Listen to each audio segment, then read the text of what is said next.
morning, everyone. Welcome back to Life After Ball. Today we have Lavar Hayward here with us. Hey, Lavar, how are you doing? Doing good. I'm doing good. How about yourself?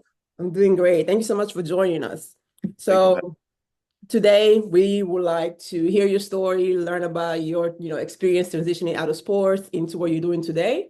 So if you would like to kick it off by introducing yourself, let us know who you are, where you're from, and how did your athletic career get started?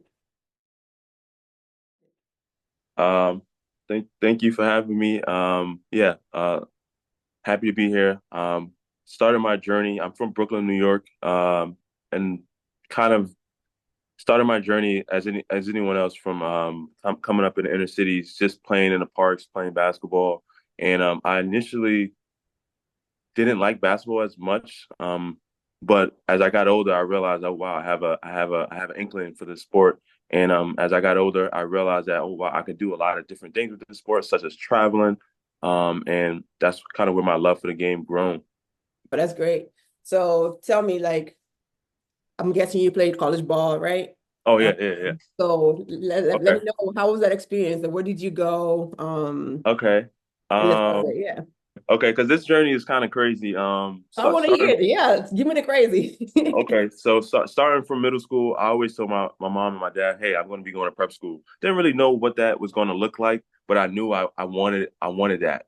Didn't know that the way that it played out. I explained. Told my parents in eighth grade I wanted to go to prep school. Ended up going to a Catholic school in Brooklyn, New York, called Bishop Loughlin, which was one of the top basketball schools in the neighborhood, like in New York. It's one of the Yeah. top basketball schools in New York. Ended up going there, and starting my career there. But I always had like, all right, I'm going to go here for 2 years, but I'm going to go to prep school, not really knowing still what that prep school is going to look like what that journey is going to look like. Played at Bishop Locken for 2 years. I played with some great players like Kadeem Carrington, Mike Williams. Both of those guys ended up going and playing at Seton Hall and Rutgers. And then I realized at the end of my sophomore year, I was like, all right, I love basketball and I'm kind of good at this, but there's not enough basketball here for me to play, being that those guys being the main guys on the team. And that was when I started exploring other opportunities to leave the city. Not necessarily knowing that I was going to leave the city the way I did. I thought I was going to end up going to like a basketball powerhouse prep school or basketball like prep school. They have Mhm. these schools around the country like Believe Prep or Believe Academy, which is primarily focused on the basketball part of it. But I ended up getting lucky. I connected with someone who wanted me to play for the AAU team, and he connected me with a prep school in Massachusetts called the Brook School.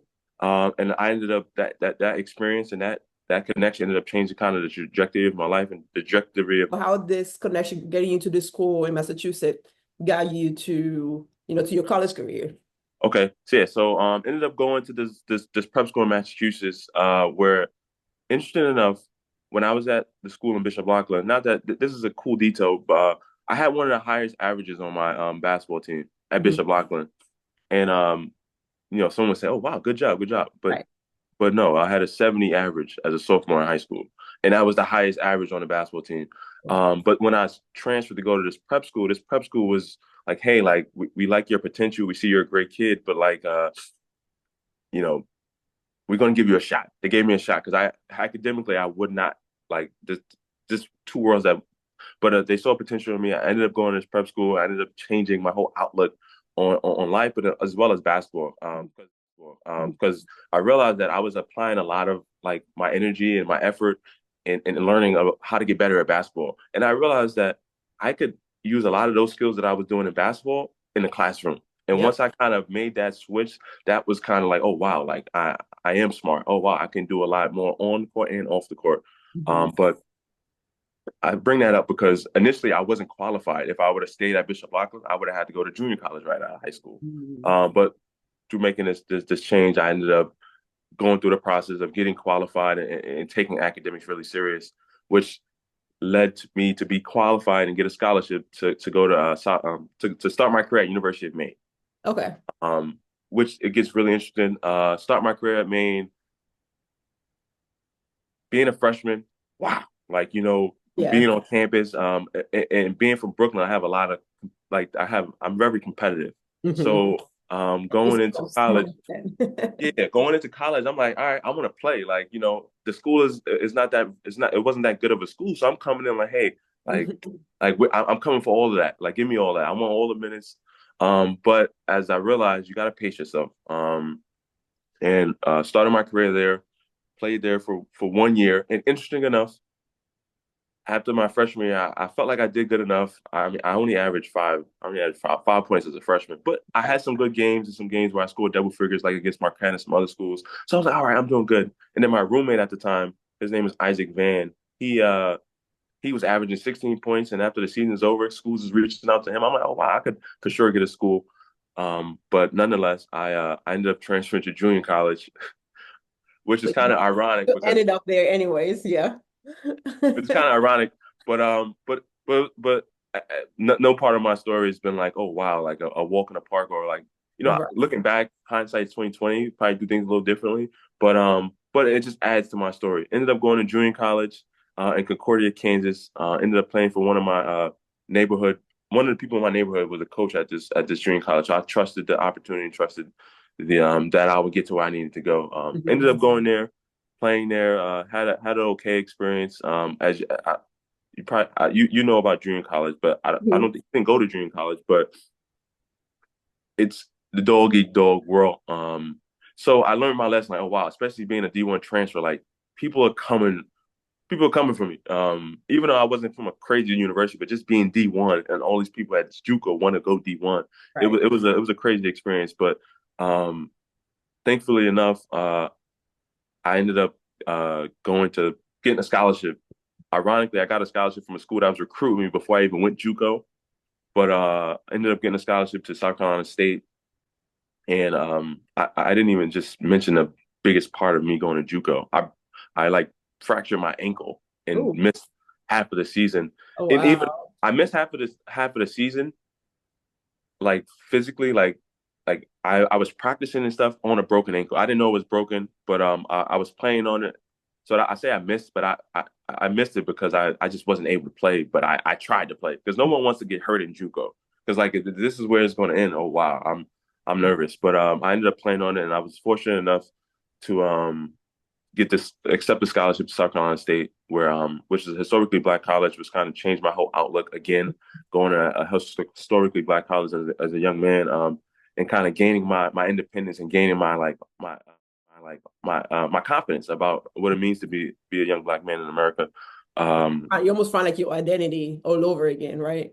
Oh yeah, I found my identity all over again. People, you know, it's funny because I went to all these different schools and universities, and I was confident, but they wasn't looking at me like the way that the students at South Carolina State would look at me sometimes. I was like the nerd at South Carolina State, which I wasn't the nerd at other places, but at South Right. Carolina State, I was considered like a nerd, and I loved it. I enjoyed it, and I loved it, and I was like kind of that guy on the basketball team to where like I helped three of my teammates who transferred to JUCO get qualified for the next season. Hmm. Um, I guess I missed a big point of that. The big point of that was when I transferred to South Carolina State, I had to get surgery, so I missed the first year of my time, Oh, oh wow. Okay. which was a crazy experience because if you know anything about HBCUs, they need every scholarship player to be Right. able to contribute right away. Like they don't have the school didn't Don't have have. room for like red shirts and just, that's your stats for next year. I No, need, no, no. Especially not for some guy transferred from JUCO. Maybe for a right. high school kid coming in and we're gonna redshirt you this year. But a guy transferring from a JUCO, so that's big for me because I have this scholarship that could be given to someone who could play, but I have it. So how do I have it? So how do I continue to bring value to this team, even though I can't play? So I felt like by uplifting my teammates in the classroom, that was providing some value to the coach. And I would joke with the coach about that, but providing some value to the coaching staff That's and being, amazing. and it was fun. But I ended up redshirting 1 year and then playing 1 year, and then that last year I played. Uh, it was a fun year, but it wasn't a year short of any adversity. And I mentioned that because adversity is a big part of my career as well as other people's career. But it's one thing that I always reflect on. Wow, like that was a hard time, but Yeah. we made it through. This story is great, right? Because to your point, you really touched on a lot of things that are going to come up throughout the conversation. but just Okay. like being able to add value in different ways, being able to work with, like, use your connections to grow and go in the direction that you want to go to. I think these are things that a lot of athletes don't necessarily know how to do on their own. So I think that you almost were like a visionary in the way that you like forged your path already, right? So if you're thinking back, like when you finally made it to like to South Carolina, were you thinking about what comes next? Like, were you thinking about I want to go pro, I want to go overseas? Like what was the next step for you?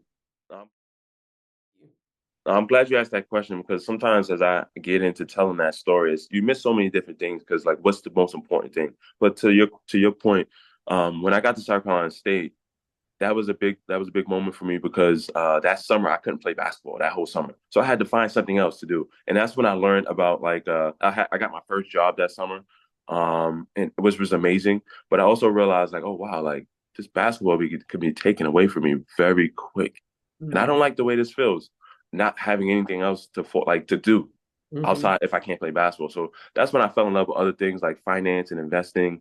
And I started to learn about the stock market and stuff like that, which was a great outlet for me. And also reading a lot of books during that time. So that year was a big year for me to start thinking about, all right, basketball's fun. I got 2 years left to actually play on the court, but I need to start thinking about what am I going to do when this is over? Yeah.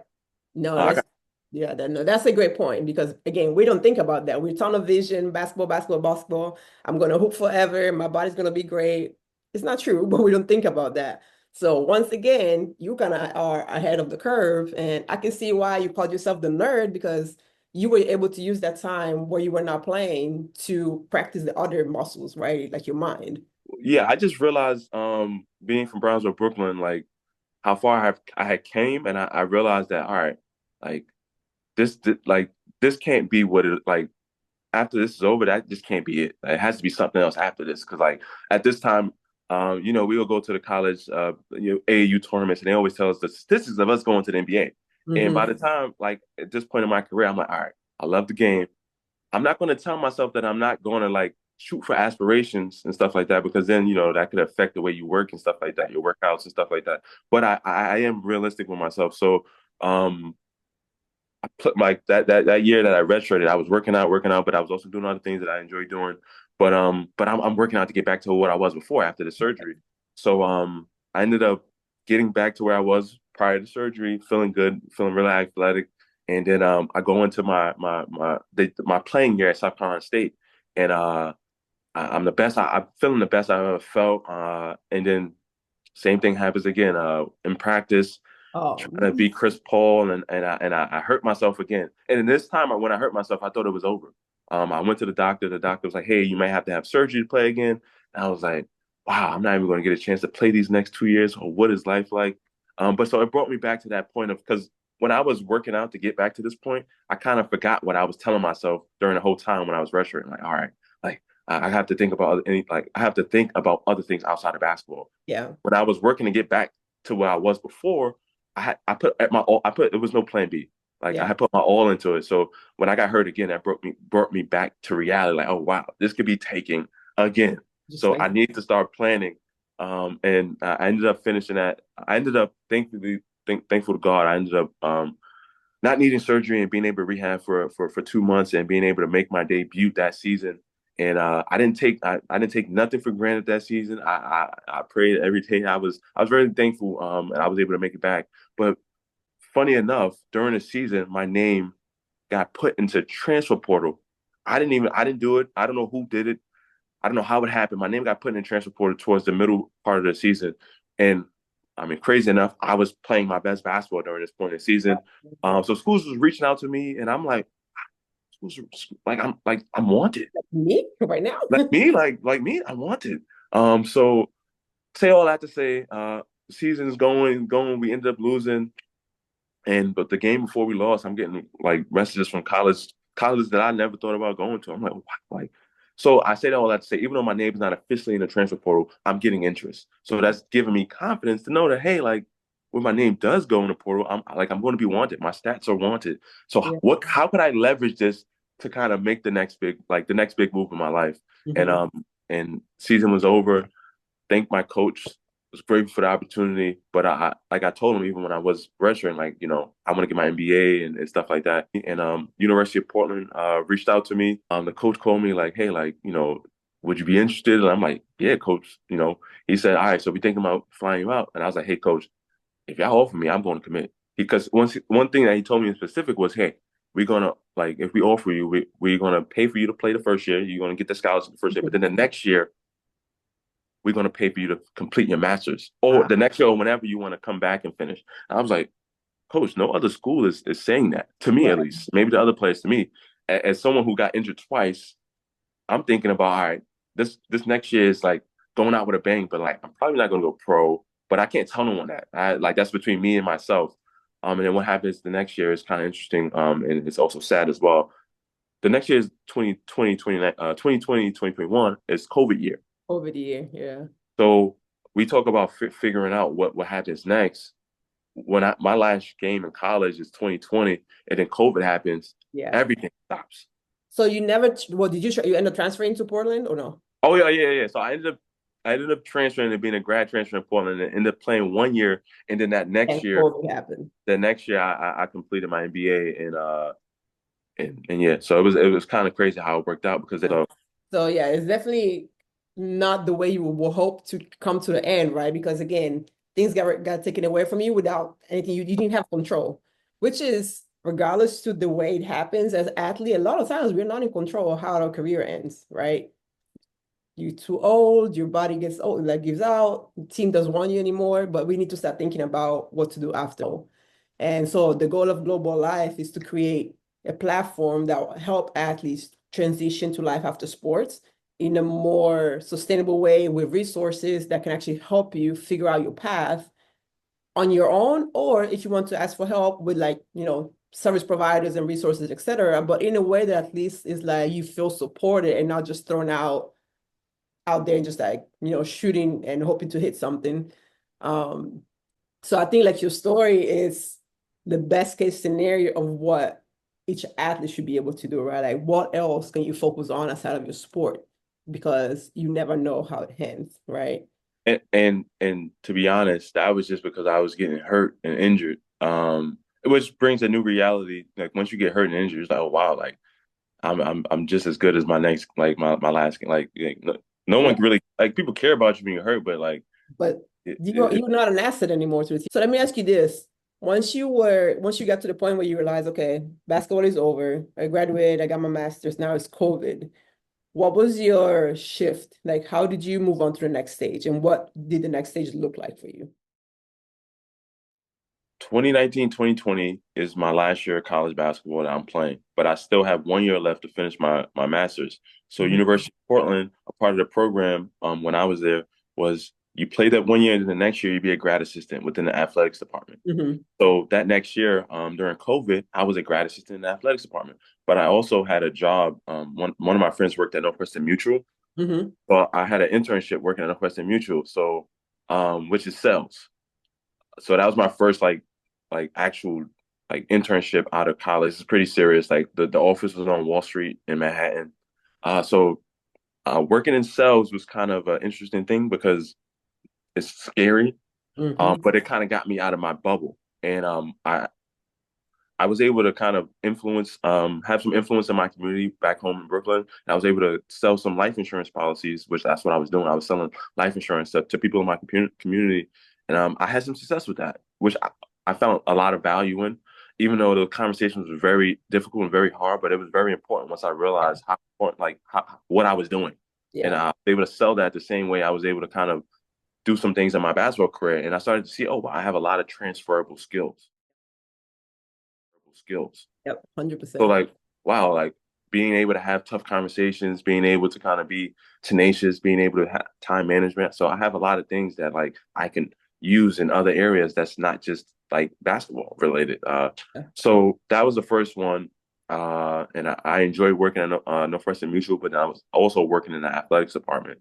So Mhm. doing those two things at one time, which in the way like the effort and the energy that I put towards getting those clients so I can get this award, it was the same effort and energy that I felt when I was on a basketball court. I was like, I was once I closed on the deal, I was in my living room like, yeah.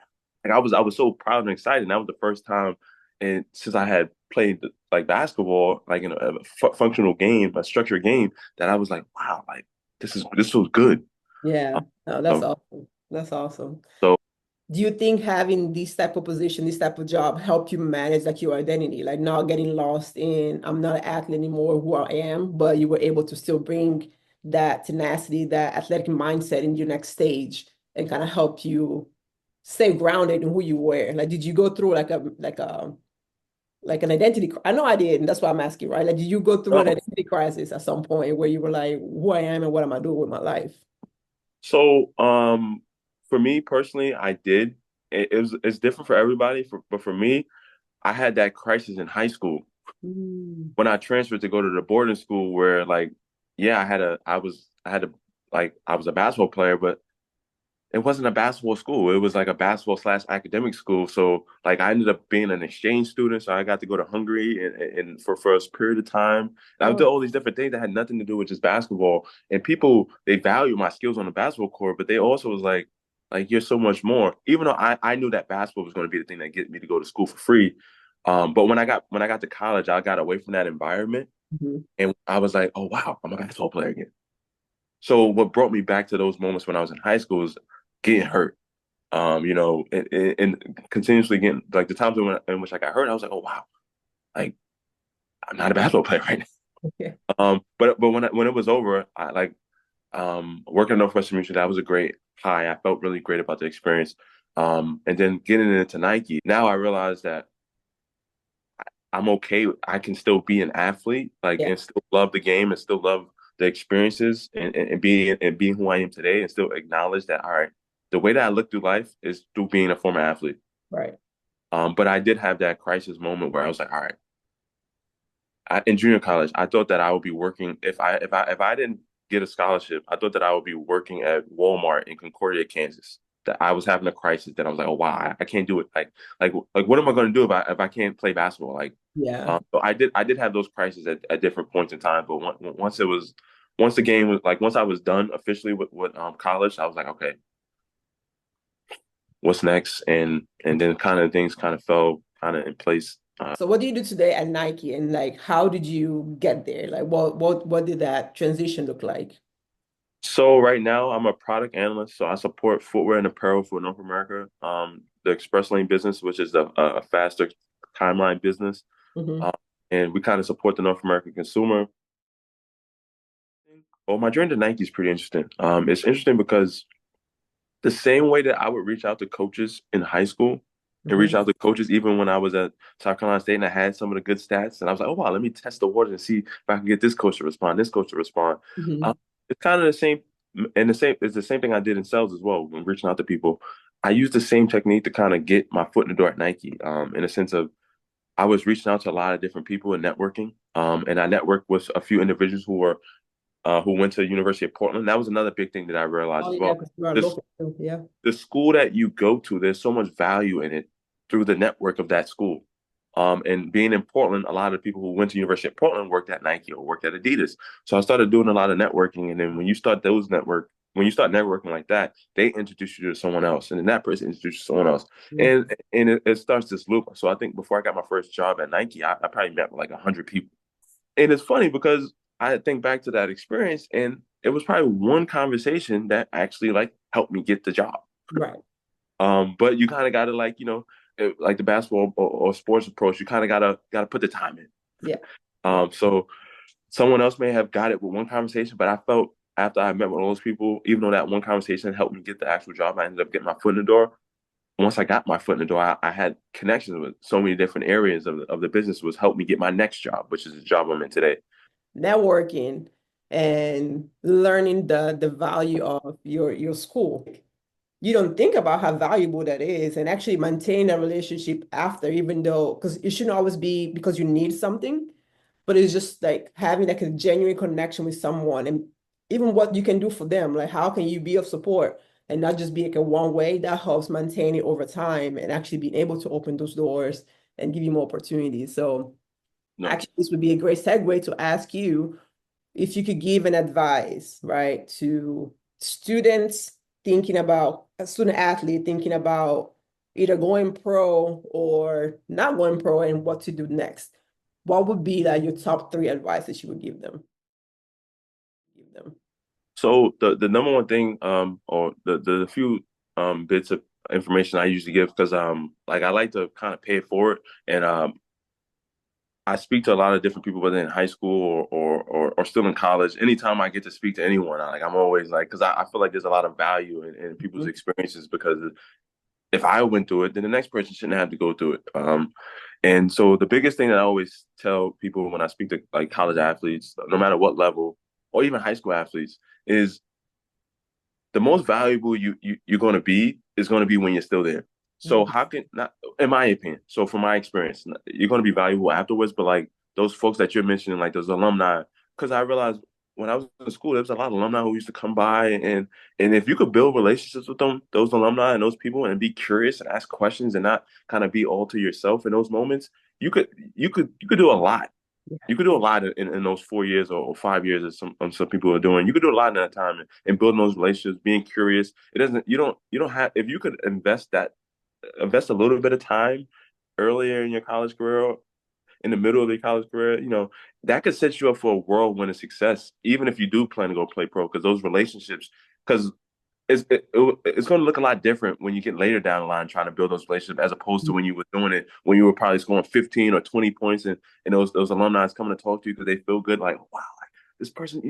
So Mhm. you could do a lot of good stuff in your college career, and if you plan it out properly, in the sense of the time that you're spending, like kind of being curious, learning about what people are doing, learning about what's out there, as opposed to like when you're done playing and now, like, now you're reaching out to somebody because now you may need a job, or now Yeah. you may need an opportunity. It's always it feels it's from what I'm learning, when you do it when you're still playing and you don't necessarily need that job or don't necessarily need that opportunity, it, even if you reach out and you don't get it, like people remember people remember things. And from my career and my experience, I'm grateful that when the alumni did come to speak to me, I wasn't too like, oh, I don't need to speak to that person. What that person doing? I went and asked questions. So Yeah. those same people, when I finished playing and I'm calling them back and speaking with them, not asking them for anything. Well, I was selling them life insurance.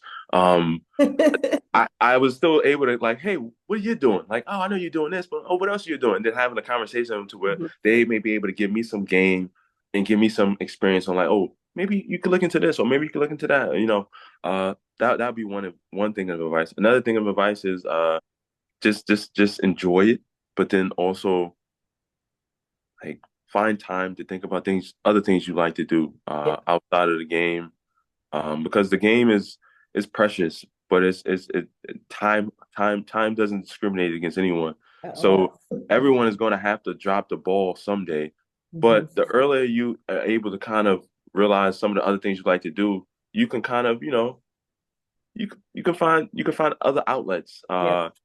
Like I still love playing basketball, but when I play now, I have so much appreciation for the game and what it's done for me. Like I'm just so excited and happy to be on the court. Like I'm Yeah. not trying to score a third or anything like that. I'm just happy to be in a game. But I recognize that I do have other things that I enjoy doing as well. So No, no, that's a great answer. I think I hope a lot of people listens to these words and actually, like take them to heart because you're right. While you have the opportunity, while you're still shining, while you're still bright in the eyes of others, use those feelings and build this relationship that could be long lasting and actually bring you more than just hi or here we baked you some cookies. yeah. You never know what doors that could hope open for you. So if you look back after all the ups and downs and the switching and things that you went through in your career, what would you consider your biggest success? Well, I would consider my biggest success and the thing I'm most proud about, just my resilience. Just being able to, like, yeah, I probably didn't have to do all the stuff that I did, but a lot of people try to do some of the stuff and give up. Yeah. I didn't give up. Going to JUCO and breaking my ankle, that was a time where like, wow, like I look back and some people like they didn't get that scholarship to go to South Carolina or go to a D1 after doing stuff like doing Mhm. that. 'Cause that derailed my whole career at the junior college. I didn't play that much after that. So breaking my ankle there was wow, I thought it was over. But then like, being resilient and still maintaining relationships, that's what also helped. And being a good person. Like the Yeah, coach offered me a scholarship over the phone and he's like, "You're a good kid." Just being a good kid got me. I mean, in some stats, of course, but just being a good person, being a good player, but then also, yeah, being a good kid yeah, is valuable. Being a good person, being a good kid, and having some sportsmanship and integrity about who you are. So I would say my resilience. That's the thing that I'm most proud about. And anytime today, when I kind of feeling like when I don't get something I want or things don't go my way, I just always look back and like, all right, you've been in worse situations to where you didn't think that you would get through it, but you got through it. So yeah. my resilience is one thing that I look back and like, all right, I could fall back on that. Like I know I'm a bounce back, God willing. I'm a bounce back and it'll be okay. That's Just awesome. And yeah, I can see that being the exclamation point and the successful area of your life. So kudos to you for that. And then my last question for you, and that will be more so for myself, right? For what we do with Global Life. From the leaders you learn about it, like our mission, um, what advice would you give us as far as how to make sure that what we are doing is valuable to athletes? I would say continue to do what you're doing, speaking to people, hearing their stories, and I would assume you would start to hear a lot of similarities in people's stories because that was something that I did. People who were working at these companies, I would mainly target athletes, especially people who play, whether it be at HBCU or people who look like me. I targeted those, even people who didn't look like me, but I would target people and I would ask people questions and see how they figured it out and, Hmm. and, and then kind of ask each of those people for some advice. And those people connect me with other people who had similar experiences. And then by the time got to the last person of the referrals, that person probably didn't play sports, but now I'm having a more concise conversation about something I may be interested in based off of those initial conversations. Yeah, So, yeah, just keep doing what you're doing, as well as also staying connected to those athletes who are still, by any way, staying connected to those athletes. Maybe one or two, because someone who came to speak to our team would always say, "Hey, I don't need to get everybody, but if I could just get one of you," and he still said that to me, like when I speak to him, like occasionally to today, if I could just get one of you through this conversation, then that's a success. That's a win. yeah, So just continue if you're already doing it, connect with the younger athletes and kind of being persistent with them to kind of show them the importance of these conversations in this because none of us are immune to it. yeah, Even yeah, if you go play professional in the NBA or go play professional anywhere, no one is immune to these types of conversations, yeah. and they bring a lot of value no matter what the sport is. 'Cause I speak to people who play other sports as well, and it's the same It's thing. true. Yeah, We all have this transition period, so yeah. continuing to do that. Awesome. No, thank you for that. I'll definitely take that advice. And but this is where we end our conversation. So thank you again so much, Lavar, for your time today, for sharing your story. I really do hope that anyone that listened was able to, gain some perspective, gain like something that aligns with them and they can run with it and have a better outlook in their future, in their career, in everything they do. And so again, thank you for being here. I really appreciate it. I think this was a great conversation. I enjoyed talking to you. Likewise, And for everyone else watching, if you know any athletes that you would like for us to talk to, send me DM or email or message on Instagram and love to connect with them. And if you have any questions, just reach out. We're here. And until next time, thank you, everyone.